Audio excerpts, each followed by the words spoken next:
राजस्थान के एक गांव में एक ईमानदार लेकिन संघर्षरत किसान मोहन अपने बेटे किशन के साथ रहता था। साल दर साल सूखा पड़ता है, लेकिन वो उम्मीद नहीं छोड़ता। किशन, पानी की एक बूंद नहीं गिरी इस बार भी, लेकिन बेटा, मेहनत छोड़नी नहीं है। पिताजी, हम फिर कोशिश करेंगे। मैं भी अब बड़ा हो रहा हूँ, आपके साथ काम करूंगा। एक दिन मोहन लकड़ी की तलाश में जंगल गया। वहां एक साधु बाबा मिले। बेटा, तेरे लिए ये बीज है, इसे रख ले। ये दौलत देगा तुझे, पर कीमत भी लेगा। कीमत? कैसी कीमत बाबा? वक्त आने पर समझेगा, बस ध्यान रखना, लालच न करना। यह कहकर बाबा ने उसे सारे बीज दे दिए। अगले दिन ही मोहन ने बीज को खेत में बो दिया। और देखते ही देखते सिर्फ 2 दिन में खेत हरे भरे हो गए। फसल को बाजार में बेचकर मोहन ने बहुत पैसा कमाया। कई साल तक इसी बीज को बोकर मोहन अमीर बन गया था। मोहन का उन्नति गांव के सरपंच से न देखा गया। उसने मोहन को अपने घर बुलाया और कहा, मोहन, ये बीज तो जादुई लगती है। पूरे गांव को दे दे, एक आदमी ही क्यों फायदा उठाए? माफ कीजिए सरपंच जी, ये मुझे बाबा से आशीर्वाद में मिला है, मैं नहीं दे सकता। इतना बोलकर मोहन वहां से चला गया। एक रात की बात है, मोहन और किशन के बीच बातचीत होती है। पिताजी, आपने कभी पूछा नहीं कि इस बीज की असली कीमत क्या है? यह बीज जिसने दिया है वह कोई मामूली बाबा नहीं लगते, उस पर पूरा भरोसा है मुझे।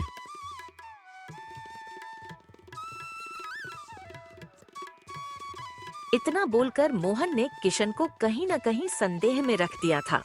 उसके मन में बीज के प्रति जिज्ञासा और भी अधिक हो गई थी। इसीलिए वह एक रात खेत चला जाता है। ये बीज विज्ञान से कुछ ज्यादा लगते हैं। आज मैं इस बीज के बारे में पता लगाकर ही रहूंगा। बचाओ, बचाओ, कोई बचाओ। और इस तरह से किशन कहीं गायब हो जाता है।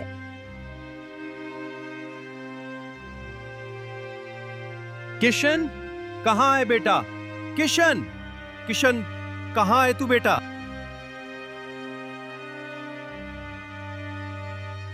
अगले दिन किशन को घर पर नहीं देखकर मोहन ने उसे खोजना आरंभ किया। उस रात मोहन थका डरा किशन की तलाश करने अपने खेत पर जाता है। उसी रात खेत में पीछे से एक अजीब व गरीब आवाज आती है।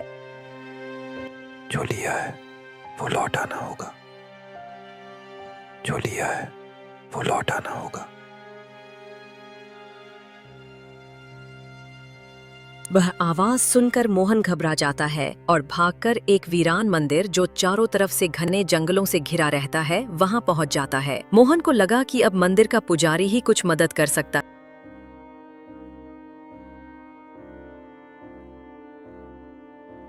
बाबा, कहाँ हो? मेरा बेटा किशन खेत से अचानक गायब हो गया। बाबा, मेरी मदद करो और बताओ मेरा बेटा कहाँ है।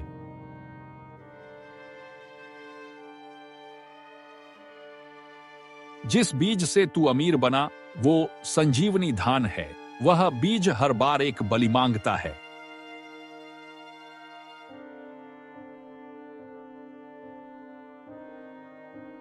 क्या कह रहे हो बाबा?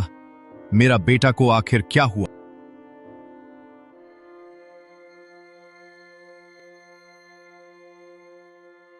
ऋषि का अवतार था वो बाबा, परीक्षा ले रहे थे।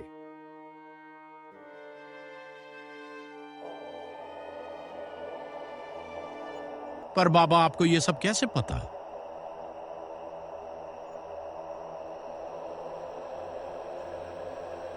थोड़ा इंतजार कर, समय आने पर सब पता चल जाएगा बेटा।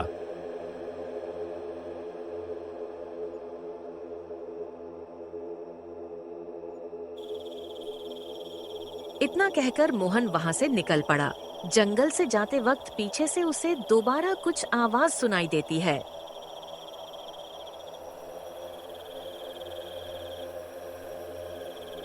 जिसने बीज बोया उसका वारिस होगा समर्पण का पात्र।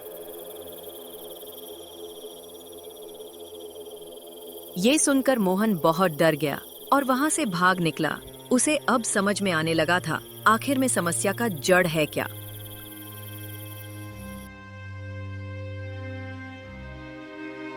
मुझे समझ में आ गया है, समस्या की जड़ यही बीज है। मैं कसम खाता हूं चाहे जो हो जाए, मैं हमेशा के लिए इस बीज का त्याग कर दूंगा। इसके बाद मोहन बचे हुए बीज को मंदिर के सामने हमेशा के लिए दफन कर देता है और प्राकृतिक खेती शुरू कर देता है। बिल्कुल उसी समय गांव के कुएं के पास किशन बेहोश लेकिन जीवित मिला। गांव में आश्चर्य का माहौल था। किशन बेटा, तू सही सलामत है? मुझे छोड़कर कहां चला गया था? पिताजी, कोई शक्ति मुझे खींच कर ले गई थी। कह रही थी त्याग ही उत्तर है।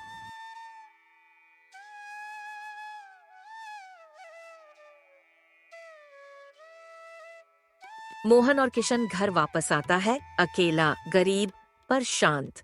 अब मोहन और उसके बेटे किशन ने कभी भी लालच न करने का फैसला लिया है।